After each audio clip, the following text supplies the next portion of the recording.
bondirez de joie, vous marcherez en paix, montagnes et collines éclatées de joie, et la nature entière et tous les arbres des champs battront des mains, et tous les arbres des champs battront des mains, les arbres des champs battront des mains, les arbres des champs battront des mains, quand Dieu nous conduira. Bondirez de joie, vous marcherez en paix, montagnes et collines éclatées de joie, et la nature entière et tous les arbres des champs battront des mains, et tous les arbres des champs battront des mains, les arbres des champs battront des mains, les arbres des champs battront des mains, quand Dieu nous conduira. Vous bondirez de joie, vous marcherez en paix, montagnes et collines éclatées de joie, et la nature entière et tous les arbres des champs battront des mains, et tous les arbres des champs battront des mains, les arbres des champs battront des mains, les arbres des champs battront des mains, quand Dieu nous conduira. Vous bondirez de joie, vous marcherez en paix, montagnes et collines éclatées de joie, et la nature entière et tous les arbres des champs battront des mains, tous les arbres des champs battront des mains, les arbres des champs battront des mains, les arbres des champs battront des mains, quand Dieu nous conduira. Vous bondirez de joie, vous marcherez en paix, montagnes et collines éclatées de joie, et la nature entière et tous les arbres des champs battront des mains. Bonjour et bienvenue dans cette vidéo. Alors, je l'ai intitulée « La chose la plus importante au monde ». Alors, je fais cette vidéo parce que j'ai à cœur de soutenir des personnes qui justement sont en difficulté spirituelle et qui sont entre deux guerres, entre choisir Dieu ou ne pas choisir Dieu, ou entre continuer avec Dieu ou renoncer avec Dieu. Sur cette terre, en fait, c'est vrai qu'il y a un combat. Il y a un combat, un combat fort. Souvent, on ne comprend pas quelles en sont les causes de ce combat. Il y a vraiment des choses très, très fortes. Et on ne réalise pas que c'est un combat spirituel. Tout ce qu'il y a autour de nous est lié à une cause profonde, secrète, spirituelle. Et en fait, plus vous allez chercher le bien dans la vie, plus vous allez chercher à faire le bien, à vouloir le bien, et plus il y a des forces qui vont derrière vous faire obstacle. Plus vous allez chercher le bien, plus il va y avoir des forces contraires qui vont en même temps se créer pour faire obstacle et pour vous empêcher d'arriver à votre but, qui est justement de trouver la vérité, on pourra dire la lumière, de trouver le bien. Donc, si vous êtes dans une situation où vous êtes comme tout le monde, il va y avoir cette force contraire là présente. Mais c'est uniquement dès que vous allez chercher le bien, que vous allez vous intéresser à Dieu, notamment, aux choses spirituelles, à des choses comme d'où je viens, pourquoi je suis là, qui est-ce qui m'a créé, qui est-ce qui m'a fait, pourquoi j'existe, tout ça, pourquoi ma vie elle est comme elle est, pourquoi comment ça se fait que je sois là comme ça? Comment ça se fait que tant de choses me soient arrivées?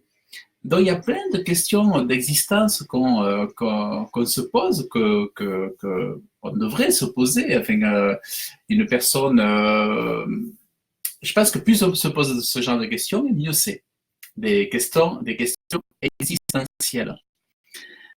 L'avantage de ces questions existentielles, lorsqu'on se les pose, et nous approche de notre Créateur.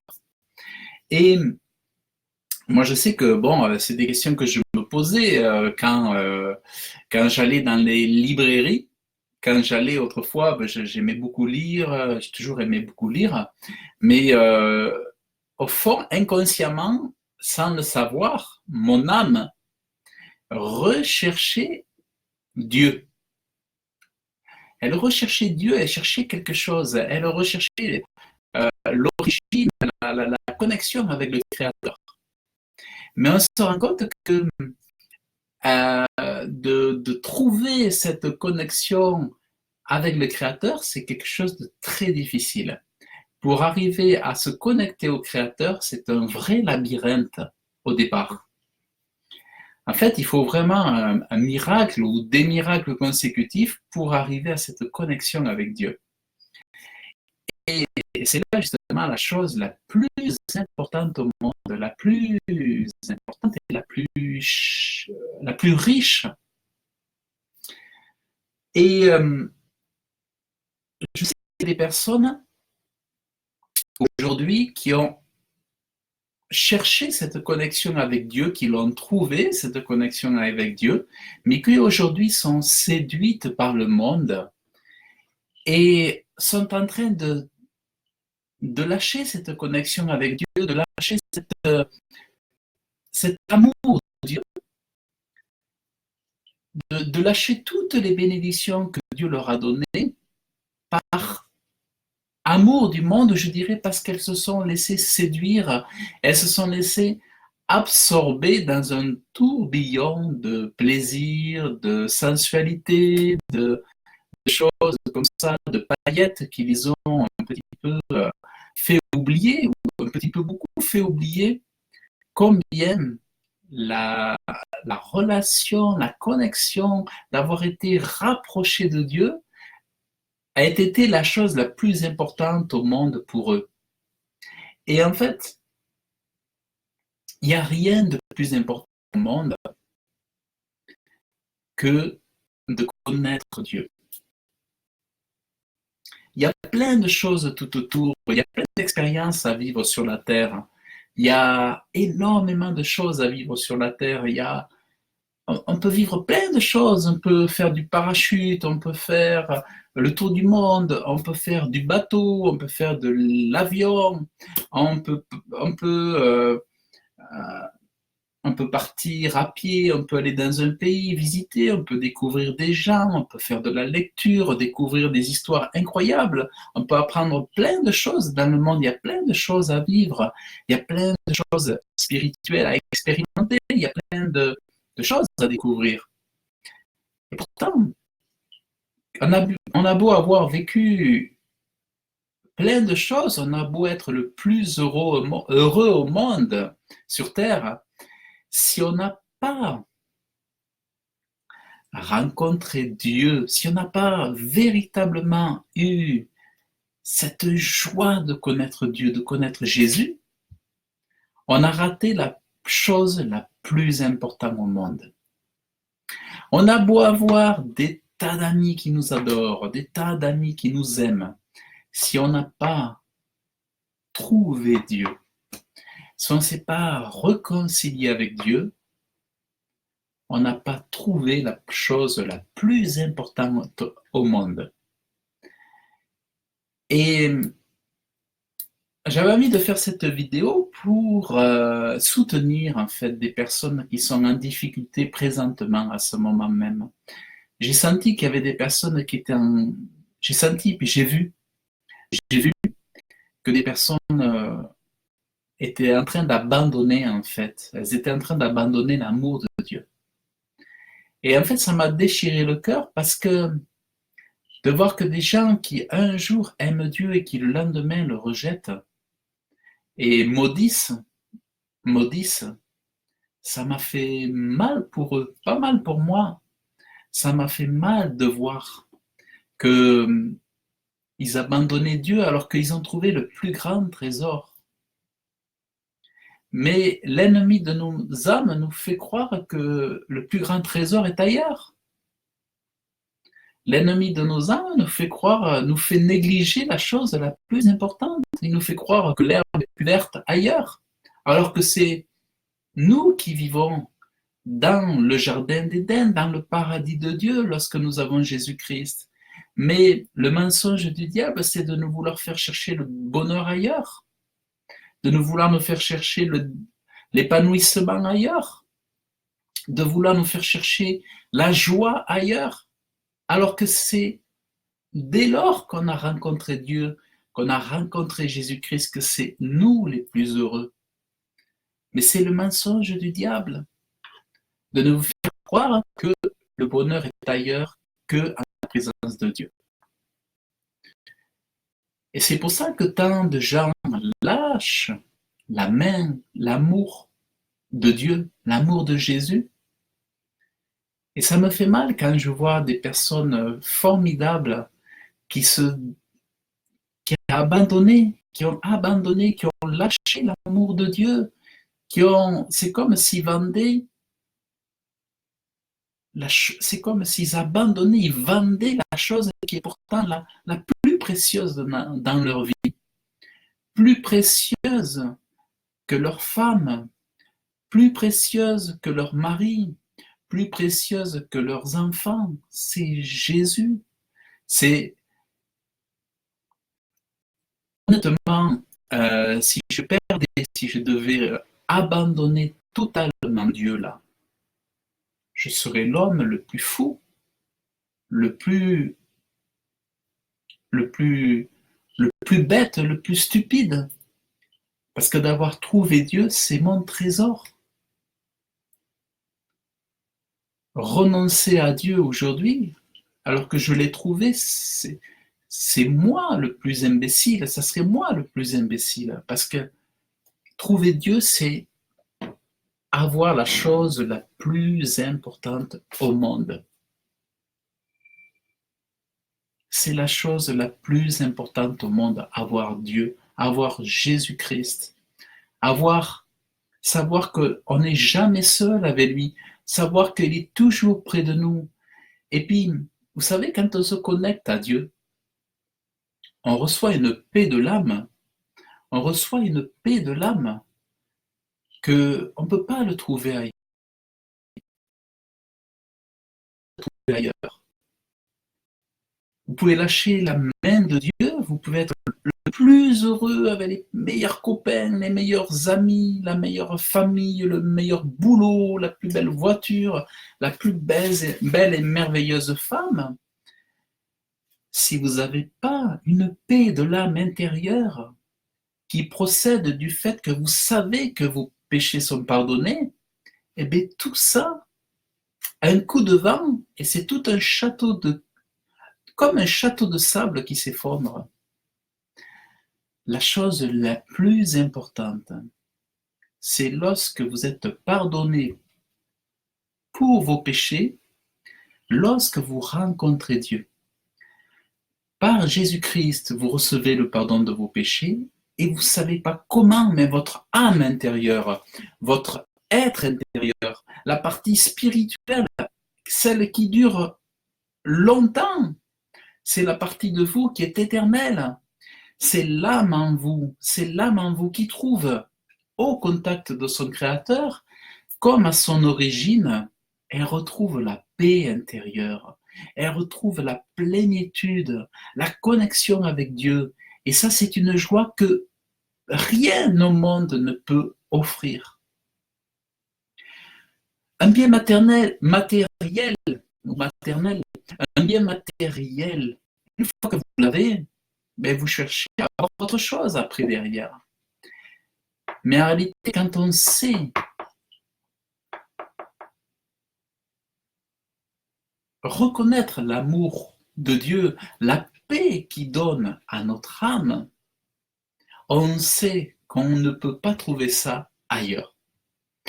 La paix de l'âme ne s'achète pas dans un Carrefour, dans un Auchan, et même les milliardaires, ils le voudraient, mais ils ne peuvent pas l'avoir.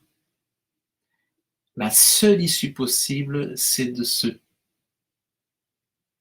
de rentrer en relation avec le Créateur.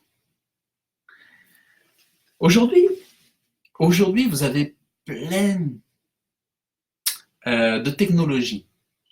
Qu'est-ce qu'il veut faire aujourd'hui l'homme? On est dans une ère où on est entré dans une ère où on marche parmi des hommes, enfin, parmi des créatures qui ne sont même plus des hommes. On appelle ça des clones. Il y a des clones, on marche parmi des clones. Aujourd'hui, il faut savoir qu'on est en 2019 quand je tourne cette vidéo, mais il y a des gens autour de nous qui ne sont plus des hommes. C'est-à-dire qu'avec l'intelligence artificielle,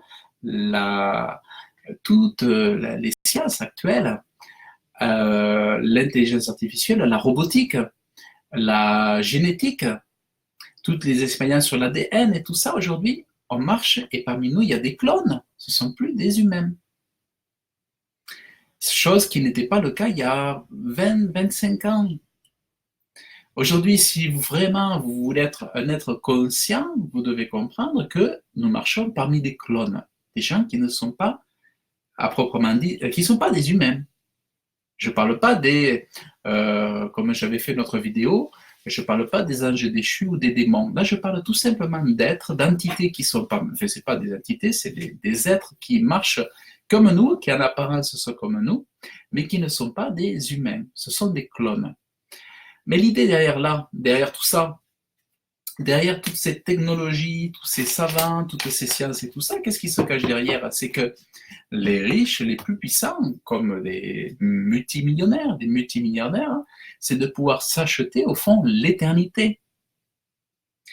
Au fond, il y a des hommes qui sont en train de tout faire pour arriver à se créer quelque chose, un véhicule corporel, un corps dans lequel leur être, leur âme, leur esprit pourrait être véhiculé éternellement pour ne mourir jamais.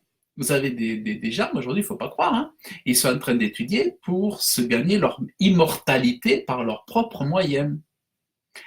Quel que soit le prix que ça va coûter, vous avez des gens qui sont en train d'étudier pour être immortels.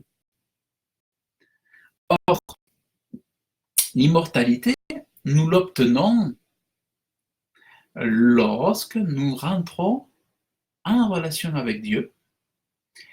Nous débutons alors le chemin de l'immortalité. Sauf qu'il y a des gens qui sont tellement méchants qu'ils veulent avoir leur immortalité autrement. Ils ne veulent pas de Dieu. Parce que pour vraiment qu'une relation avec Dieu marche, il faut reconnaître que Dieu est notre Sauveur et notre Seigneur. Donc, ça a aussi la contrainte de l'obéissance à Dieu. L'amour à Dieu, c'est toujours une obéissance. Or, ils ne veulent pas de cette contrainte-là, ils ne veulent pas de cette soumission aux exigences de Dieu.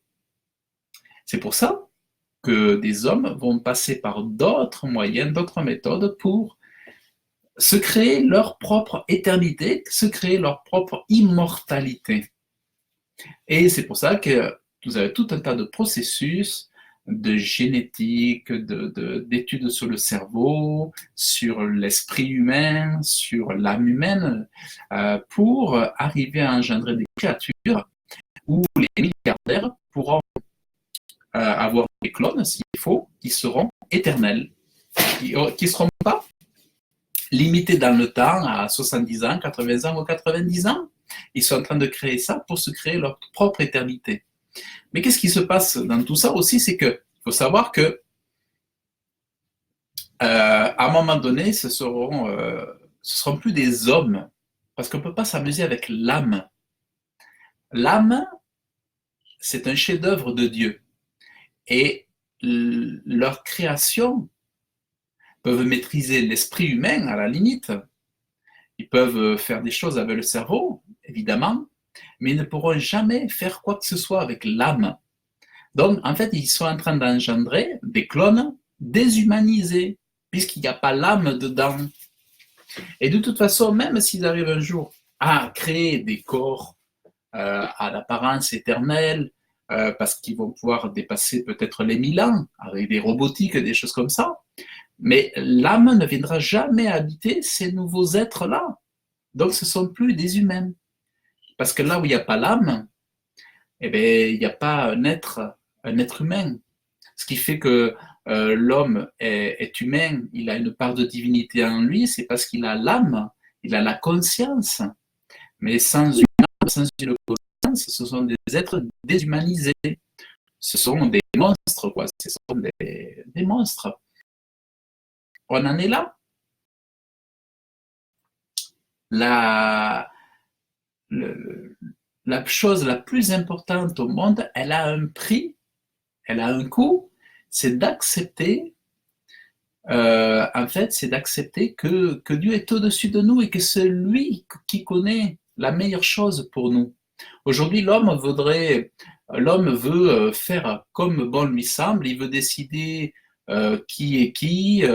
En fait, l'homme veut mener la vie comme bon lui semble en éloignant le Créateur et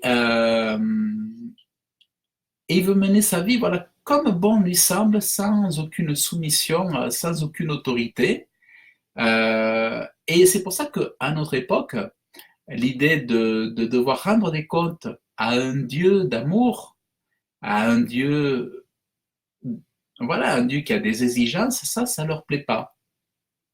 C'est pour ça qu'il y a beaucoup de gens donc beaucoup de gens intelligents, des riches, tout ça, qui veulent pas passer par ce chemin-là et qui veulent se créer leur propre éternité. Voilà. Or, parce qu'ils savent que Dieu est amour, ils savent aussi que Dieu est bon, que Dieu est parfait, que Dieu est juste. Et ça leur pose un problème parce qu'ils trichent, ils mentent, ils arnaquent. Il y a des business qui tournent que sur le mensonge. Il y a des entreprises qui tournent que sur le rap, le vol des pauvres. Vous avez plein d'entreprises qui tournent sur le mensonge et sur le vol des pauvres, sur le dos des contribuables, comme on dit ici en France. Donc, ils ne veulent pas s'en référer à un créateur, à un Dieu d'amour, à un Dieu saint, parce qu'ils savent qu'ils vont devoir tout abandonner, tout leur mensonge, toute leur hypocrisie. Or, c'est vrai que pour qu'une relation fonctionne avec Dieu, c'est important d'abandonner tout ce qui est mauvais. C'est vrai que pour se connecter véritablement de Dieu, il ne suffit pas de s'approcher de lui, on sent aussi qu'on doit jeter, se séparer de tout ce qui est mauvais. Et qu'est-ce qu'on se raconte? Qu'est-ce qu'on se rend compte? C'est que notre Créateur, et puis c'est un père. C'est un père pour tous les adultes. Pour les petits adultes, les grands adultes, tous les adultes, Dieu c'est un père qui, une fois qu'on s'est éloigné de nos propres parents, Dieu c'est un père qui va nous prendre par la main et qui va nous expliquer ce qui est bon pour nous. Mais encore faut-il avoir envie d'apprendre, avoir envie de se laisser enseigner, avoir envie de persévérer dans cet enseignement, avoir envie de se laisser façonner par ce Dieu-là, qui est un Père. Et c'est ça qui est merveilleux, c'est que quand on était enfant, et l'enfance, ça passe très très vite, on est enseigné par nos parents, et encore, souvent, on est mal enseigné. C'est même Dieu qui le dira dans la Bible, souvent, vous avez appris les mauvaises choses de votre père, de votre mère, qui vous ont même, parfois l'éducation des parents peuvent à elles seules nous pervertir.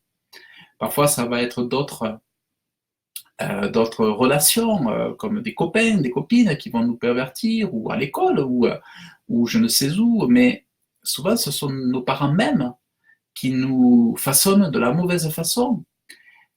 Mais plus tard, Dieu veut s'inviter dans notre vie pour être notre bon Père, celui qui va véritablement nous enseigner le bien et le mal. Et ça, c'est merveilleux parce que on se dit, mais moi qui avais peur d'être orphelin, puisque vous savez que souvent aujourd'hui, on perd nos parents très jeunes, vous avez des gens qui perdent leurs parents, et ils ont tout juste eu le temps de se marier, que leurs parents sont décédés. Voilà, il y a plein de personnes qui n'ont pas le temps de voir leurs parents vieillir, parce que, voilà, vous avez des gens qui peuvent mourir à 55 ans, à 60 ans, même avant, à 40 ans, et beaucoup de personnes ont perdu leurs parents. Et là, quand on rencontre ce Dieu d'amour, c'est lui qui se propose d'être notre Père.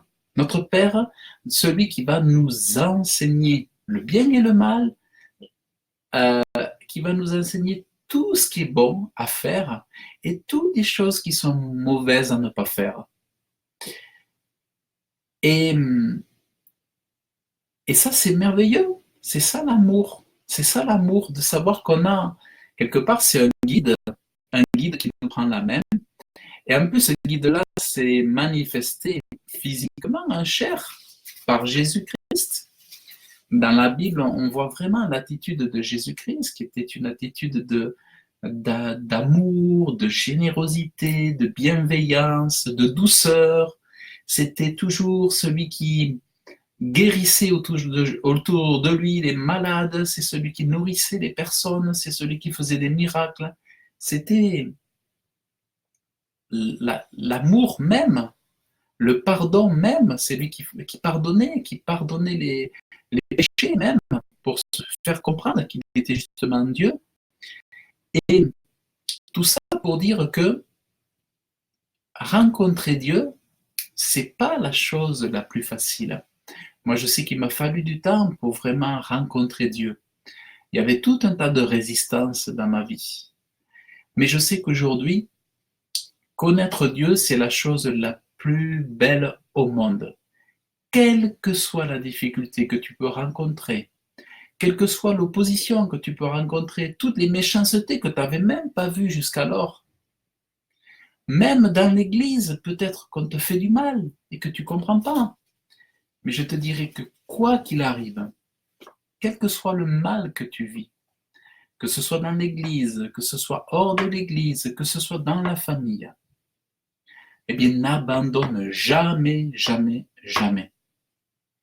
Parce que ce qui est le plus important, c'est ce que tu as reçu, c'est l'amour de Dieu, la connexion, la relation avec Dieu que tu as retrouvée.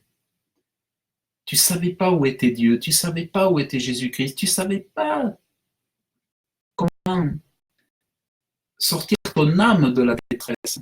Et quand tu as rencontré Dieu, ton âme a rencontré son Créateur. Elle a retrouvé sa joie intérieure. Mais jamais, jamais le monde ne peut offrir ce que Dieu t'offre aujourd'hui. Abandonner Dieu, c'est la chose la plus terrible, c'est la chose la plus folle. Abandonner Dieu, c'est vraiment la chose la plus folle qui puisse arriver. Moi, je me dis que j'ai beau être méprisé de tout s'il faut, mais je ne veux pas abandonner Dieu. Je pourrais être méprisé de tous ceux qui sont autour de moi, si ma foi dérange. Mais je préfère que ma foi dérange tout le monde, être méprisé de tous, mais ne jamais abandonner Dieu. Serrer Dieu chaque jour contre moi, serrer Dieu chaque jour dans mon cœur. C'est ça le trésor, c'est ça le plus important dans ma vie. Le trésor, c'est pas dans les choses matérielles, c'est pas dans ce que le monde a à nous offrir comme image, comme objet, ou comme relation, ou comme carrière. Mais ce qui est le plus important, c'est cette relation avec Dieu, cette connexion, d'avoir retrouvé le Créateur. Et Si je fais cette vidéo, c'est parce que je me suis rendu compte qu'il y a des frères, des sœurs qui ont décidé d'abandonner la foi. Et ça me fait mal. Peut-être ils ont été piégés parce qu'ils ont aimé davantage leur famille, leur femme que Dieu. Ils ont pris position davantage envers leurs épouses plutôt qu'envers Dieu. Ils ont mis plus de leur cœur dans les relations familiales ou avec leurs amis plutôt qu'avec Jésus. Or, pour être résistant dans la foi, pour gagner le bon combat de la foi, c'est important de chaque jour renouveler de vigilance, de prudence, mais aussi de renouveler cet amour pour Dieu. Car il est vivant, nous avons un Dieu d'amour, un Dieu vivant. Et si nous lui demandons de nous protéger, il nous protège. Il faut demander. Il faut demander avec foi. Il faut demander à ce que Dieu nous préserve du mal, des obstacles, des attaques. Il y a plein. Aujourd'hui, on est dans un monde qui est de plus en plus, malheureusement, on le voit en France, de plus en plus mauvais. On a des politiques, c'est horrible. On a des gens dans la rue, des gilets jaunes, qui se font taper par des policiers aujourd'hui, tout simplement pour dire qu'ils ne sont pas contents. Les gilets jaunes, ce sont des gens comme moi, des gens qui gagnent tout juste au-dessus du SMIC en France et qui vont dans les rues pour dire qu'ils n'y arrivent plus financièrement, que le coût de la vie est trop cher avec l'euro, qu'on n'y arrive pas. Mais parce qu'ils osent ouvrir leur bouche, eh bien, on leur tape dessus et on leur fracasse la tête, on leur fracasse le corps. Il y a eu des témoignages là que j'ai vus encore aujourd'hui. Et c'est des choses qu'on n'aurait jamais vues autrefois, lorsque les gens manifestaient, il y a 5 ans, ça n'existait pas. Le monde s'empire, le monde devient de plus en plus méchant, et les forces de ténèbres deviennent de plus en plus violentes pour arracher l'amour de Dieu du cœur des gens. Il y a des gens qui ont l'amour de Dieu, mais aujourd'hui il y a des forces spirituelles derrière qui font que elles travaillent pour leur enlever l'amour de Dieu. Et du jour au lendemain, vous avez des personnes qui se mettent à l'Église, à maudire les chrétiens, à maudire tout ce qui est spirituel, et qui se remettent en guerre contre Dieu, et qui deviennent... qui rejettent tout, quoi, qui rejettent tout. Alors ça fait du mal, parce qu'on sait qu'ils sont dans l'erreur, parce qu'ils se sont laissés tromper, parce que le diable, c'est le menteur, le diable, c'est le mensonge, c'est le voleur. Et il vaut mieux souffrir avec Jésus que d'avoir la joie, d'avoir le luxe, les super amis et tout, sans Dieu. Moïse, il a préféré avoir l'opprobre de Jésus-Christ que de vivre dans les délices du péché. C'est vrai, il y a des délices dans le péché, mais il n'y a rien de plus précieux, parce que de garder la foi en Dieu, de garder l'amour de Jésus. Il n'y a rien de plus précieux. Parce qu'en plus, au-delà des récompenses dans la vie présente, parce qu'attention, la relation avec Jésus, la relation, l'alliance que Dieu a avec nous, ses enfants, c'est aussi des bénédictions pour notre vie présente. Dieu ne nous dit pas qu'on aura une vie de malheur sur la terre. Dieu nous accorde énormément de bénédictions ici, maintenant, mais surtout, nous avons aussi les promesses à venir d'être dans le paradis de Dieu. Et ceux qui abandonnent Dieu, le paradis, c'est fini, quoi. Il n'y a plus de paradis. C'est fini. Quand on abandonne Dieu, il n'y a plus de paradis. C'est l'enfer. Donc, c'est horrible. Alors, vaut mieux souffrir sur terre, souffrir par des gens qui nous persécutent parce qu'on a la foi, que d'être bien vu, tout ça, et puis d'aller en enfer avec eux. Moi, je préfère souffrir aujourd'hui, avoir très peu d'amis, s'il faut, les compter sur la main, mais au moins je sais où je vais, je sais qui j'aime, et je sais que j'aime mon Dieu. Je sais que j'aime Jésus. Et je serais le plus malheureux aujourd'hui, je serais malheureux, je serais effondré de perdre mon amour de Dieu. Même si vous êtes déçu, même si quelqu'un a été déçu par les hommes de Dieu, par les femmes de Dieu, peut-être des personnes ont été déçues par le comportement des chrétiens. Mais il faut savoir qu'on ne peut pas être déçu par Dieu. Tout ce que Dieu fait, c'est parfait. Tout ce que Dieu fait, c'est parfait, c'est admirable. Dieu ne se trompe jamais. Mais autour, tout s'oppose à nous.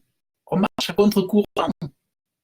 On marche à contre-courant. Dès qu'on rentre dans la relation avec Dieu, on marche à contre-courant. On rentre dans un monde d'opposition. Moi, je le vois. Dans le milieu du travail, ça chauffe, je ne vous dis pas. Parce que j'ai témoigné à mon ancien chef, j'ai témoigné que j'avais la foi en Dieu, en Jésus-Christ. J'ai offert même un dépliant, tout ça. Je parle autour de moi. Bon, mais forcément, ça amène, voilà, Jésus il a dit, je ne suis pas venu pour amener la paix, mais l'épée, la séparation aussi, pour qu'on sache bien qu'il y a, voilà, il y a un autre esprit qui nous anime. Mais il vaut mieux choisir intelligemment. Il dira que l'intelligence, c'est de le connaître. L'intelligence, c'est pas de connaître le yoga, de connaître. Il y a des choses qui sont bonnes sur la terre parmi les hommes, il y a des choses qui sont bonnes, mais le meilleur, je dirais la meilleure chose, c'est de connaître Dieu, quels que soient les enseignements qui sont bons, les livres qui sont bons, les habitudes qui sont bonnes, les disciplines qui sont bonnes, mais il n'y a rien qui peut remplacer l'amour de Dieu dans nos cœurs, dans nos vies, la relation avec Dieu. Et puis, Dieu nous rappelle que nous avons un sauveur. C'est son Fils qui est mort sur la croix pour nous sauver des péchés. Et on ne peut pas être sauvé des péchés si on n'a pas accepté ce sauveur. Notre âme est blessée par le péché. Une âme qui n'est pas lavée de ses péchés, elle est blessée. Il y a un être intérieur qui souffre tant qu'il n'y a pas le pardon, le lavage par le sang de Jésus. Notre âme, elle est l'âme de tous les hommes, tous les incroyants. Ils ont en eux une âme qui est souffrante, en agonie. Et c'est pas en achetant une Ferrari, en achetant une maison avec la piscine ou en achetant un camping-car que les gens, leur âme, ne trouvent pas le bonheur.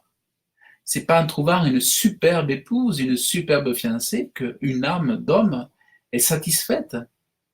Dieu a créé l'homme à son image. Dieu a donné une âme à l'homme.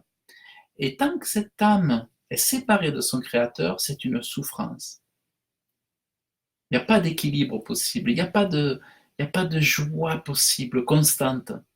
La seule possibilité de trouver le véritable bonheur durable, eh bien, c'est de se connecter à son Créateur et de rester connecté avec persévérance. Parce qu'une fois qu'on est en relation avec notre Dieu, c'est comme toute relation d'amour, elle s'entretient. Dieu n'est pas un objet. Dieu n'est pas un objet, c'est une relation d'amour qui s'entretient au jour le jour et qui nécessite des efforts, de l'attention, du temps, de la consécration. Comme un couple, ça a besoin de beaucoup, beaucoup, beaucoup d'engagement, d'investissement, c'est normal, et de ne pas se relâcher. Dieu ne nous abandonne jamais. Il ne se trompe jamais. Dieu ne fait jamais d'erreur. Il est parfait. Souvent, ce qui nous arrive, c'est le résultat des conséquences de mauvais choix, de mauvaises pensées, de mauvaises actions. Et en fait, tout simplement, s'il y a des coupables, souvent, c'est nous les coupables. Et quand on connaît, Dieu nous avertit, quand on connaît qu'il y a les desseins de Satan, les plans de Satan, les pièges du diable, eh bien, nous savons que nous avons à devoir combattre et qu'il ne faut pas se laisser vaincre. Il ne faut pas se laisser vaincre. On doit partir de cette terre en serrant le trésor que nous avons reçu, le trésor que nous avons trouvé. On doit serrer dans notre cœur cette relation d'amour que nous avons avec Dieu, la chose la plus importante au monde. Moi, franchement, je préfère tout perdre, me retrouver dans la rue, mais garder Jésus. Si un jour je me trouve dans la rue, avec juste quelques vêtements dans la rue, mais que personne ne m'aura volé Jésus, je continuerai d'être heureux. Si maintenant on me rend très riche et qu'on me vole par je ne sais quel moyen ma foi en Dieu et que quelqu'un a réussi à me voler ma foi en Dieu, à m'éloigner, qu'une personne a réussi à m'éloigner de Dieu, à me couper de Dieu, alors, et tout en ayant avec une grande maison, une superbe voiture, une maison au bord de la mer et tout, avec tout un tas de millions d'euros, mais si j'ai perdu ma connexion avec Dieu, je serai le plus malheureux, le plus désespéré. C'est une folie d'abandonner Dieu, c'est une folie. Et c'est une folie de rester loin de Dieu, de persévérer dans son incrédulité, de persévérer dans son athéisme, dans sa bêtise, loin de Dieu, c'est une folie. Alors que c'est Dieu qui nous donne tout, tout lui appartient, la terre lui appartient, nos enfants lui appartiennent. Le sourire des enfants, c'est Dieu qui l'a créé. Les fleurs de notre jardin, c'est Dieu qui les a créées. Les pieds, les jambes, les pieds que nous laissons bronzer au soleil sur des transats, c'est Dieu qui nous a donné ce corps. Le soleil qui brille, c'est Dieu qui nous l'a donné. La pluie qui tombe pour arroser nos forêts, nos plantes, nos légumes, nos potagers, c'est Dieu qui nous donne la pluie. L'accroissement des semences, c'est Dieu qui donne l'accroissement, qui donne que les choses grandissent, que nos enfants aussi croissent en sagesse, en intelligence, en hauteur, en compréhension, qu'ils parlent mieux. Tout ça, c'est Dieu qui le donne, c'est le Créateur. C'est pas les chips, c'est pas le lait, c'est pas ça qui fait que nos enfants sont transformés comme ça de façon magnifique. C'est le Créateur qui fait ces œuvres-là. L'amour, comment on peut être touché par les animaux domestiques, par les chiens, les chats que Dieu donne. Comment ce sont des animaux qui accompagnent les personnes âgées, les personnes moins âgées, mais comment Dieu donne toutes ces choses aux hommes pour que la vie des hommes soit rendue plus douce. Tout un tas de bienveillance sur la terre pour montrer que Dieu est présent, que c'est par son amour que nous pouvons vivre toutes ces choses. On peut voir tout le temps que Dieu, il prend soin de nous. C'est notre Créateur. Et moi, j'invite tous ceux qui ne connaissent pas Dieu, qui ont une maison, une voiture, à être reconnaissants, à avoir de la gratitude pour ce Dieu merveilleux, ce Dieu d'amour. Et pour tous ceux qui ont choisi d'abandonner Dieu, eh bien, je vous prie de revenir. De revenir. C'est vrai que les hommes autour de nous nous déçoivent. Même des pasteurs nous déçoivent. Même des chrétiens nous déçoivent. Des évangéliques peuvent nous décevoir. Des protestants peuvent décevoir. Mais Dieu, jamais, jamais Dieu ne peut nous décevoir. Il est parfait. Donc, c'est avec persévérance, c'est en renouvelant notre amour, notre relation, notre passion pour notre Sauveur. C'est comme ça qu'on sera fort, persévérant jusqu'au bout, mais que personne ne prenne dans votre cœur la principale place, que la principale place soit pour Dieu. Si vous laissez la première place à quelqu'un d'autre dans votre cœur, c'est aussi pour ça que vous avez des problèmes aujourd'hui. Ne laissez personne prendre la première place dans votre cœur. Que toujours, si vous laissez toujours Dieu, Jésus-Christ, dans votre cœur, la primauté qu'il règne dans votre cœur. Et que même si vous avez à vous débattre jour et nuit contre le péché, mais battez-vous contre le péché. Ne laissez pas le péché gagner sur vous. S'il y a un corps à corps contre le péché, s'il y a une lutte, eh bien menez-la. Menez-la. C'est peut-être contre la cigarette, c'est peut-être contre l'alcool, c'est peut-être contre la gourmandise, c'est peut-être contre le vol, c'est peut-être contre la méchanceté, c'est peut-être contre le mensonge, je ne sais quoi. Mais luttez, luttez, et même si vous avez échoué à lutter pour l'amour de Dieu, que jamais la foi ne vous quitte, que jamais personne ne prenne la première place, et luttez jusqu'au bout, persévérez, et vous aurez votre récompense. Donc, persévérez, luttez, n'abandonnez pas. Et maintenant, tu peux renouveler ton alliance avec Dieu, et tu peux t'engager dans l'amour de Dieu, dans l'amour de Jésus-Christ, de ce Créateur merveilleux. Et tu répètes après moi, Seigneur Jésus, je viens à cet instant demandant ta miséricorde et ton pardon. Je sais que je suis pécheur. Pardonne-moi.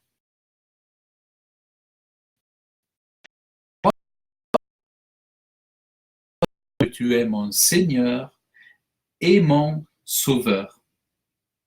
À cet instant, je te remercie de m'avoir sauvé. Maintenant, donne-moi ta puissance pour vivre une vie juste. Donne-moi la force de vivre au-dessus du péché et de Satan. Écris mon nom dans le livre de vie. Merci de m'avoir sauvé.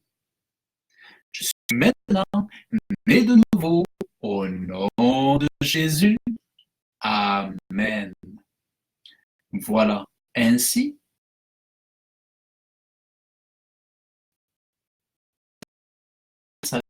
pour le salut de ton âme, ou bien tu as renouvelé ton alliance parce que tu t'étais éloigné de Dieu, tu avais renoncé à ta foi et tu es revenu auprès de ton berger, au berger de ton âme.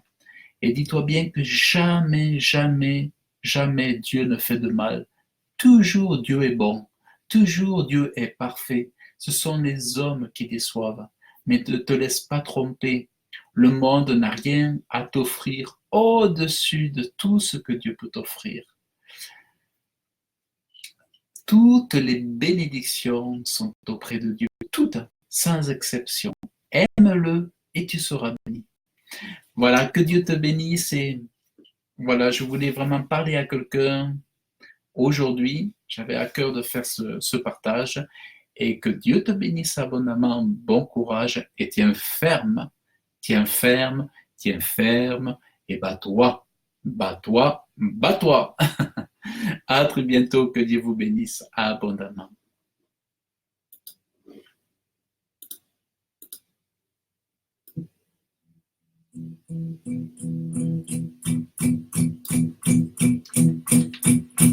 Bondirez de joie, vous marcherez en paix, montagnes et collines éclatées de joie, et la nature entière et tous les arbres des champs battront des mains. Et tous les arbres des champs battront des mains. Les arbres des champs battront des mains. Les arbres des champs battront des mains. Quand Dieu nous conduira, vous bondirez de joie, vous marcherez en